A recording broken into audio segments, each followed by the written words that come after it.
কাতারের মার্কিন সামরিক ঘাঁটিতে ইরানের ক্ষেপণাস্ত্র হামলার পর মধ্যপ্রাচ্যের 4 দেশের আকাশসীমা বন্ধ রয়েছে। গেল রাত থেকেই নিরাপত্তার কারণে এসব গন্তব্যে ঢাকা থেকেও ফ্লাইট চলাচল পুরোপুরি বন্ধ। এতে শিডিউল বিপর্যয়ে পড়েছে বিমানের বেশ কিছু ফ্লাইট। বিদেশগামী যাত্রীরা পড়েছেন চরম ভোগান্তিতে।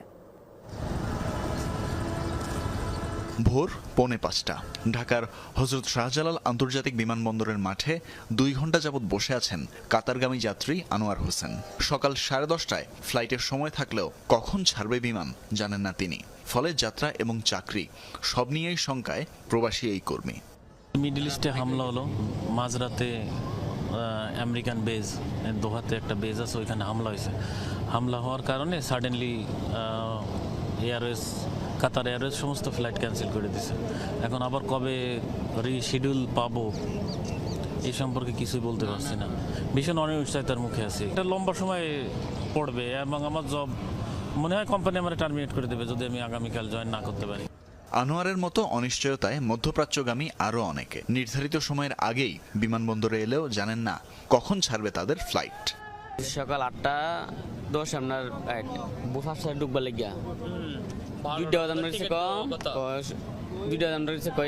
সব বন্ধ।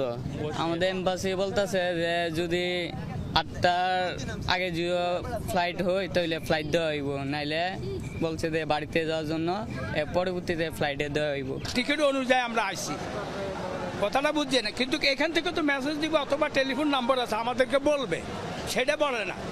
সময়সূচিতে দেখা যায় সৌদি আরব, কাতার ও কানাডাগামী 5টি ফ্লাইটের বিলম্ব বার্তা দেওয়া হয়েছে। তবে ফ্লাইট ছাড়ার বিষয়ে উল্লেখ নেই তেমন কিছু। যে 9534 বিমানে যাব আমি কুয়েত থেকে, তারপর আবার 1 ঘন্টা 10 মিনিটে কাতার।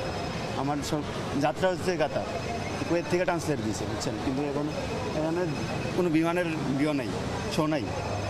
অ্যাম্বাসিতে জানার চেষ্টা করছে, টিকিটের যে নাম্বার ওই দেশের নাম্বার যোগাযোগ করার ব্যবস্থা করেছি, কোনো কেউ রিসিভ করে না। অনেকেরই ভিসা শেষের দিকে থাকে, তারা আসলে অনেক সমস্যায় পড়বে। তাদের ভিসা অনেক সময় ক্যান্সেল হয়ে যায় বা টিকিট বাতিল হলে তো যাদের টাইম শেষ হয়ে যায় তাদের জন্য এটা অনেক সমস্যা। মধ্যপ্রাচ্যের সংঘাত ছড়িয়ে পড়ার শঙ্কায় কাতার, সংযুক্ত আরব আমিরাত, কুয়েত ও বাহরাইন সোমবার মধ্যরাতেই আকাশসীমা বন্ধ করে দেয়। এতে দেশগুলোতে বন্ধ হয়ে যায় সব ধরনের বেসামরিক উড়োজাহাজ চলাচল।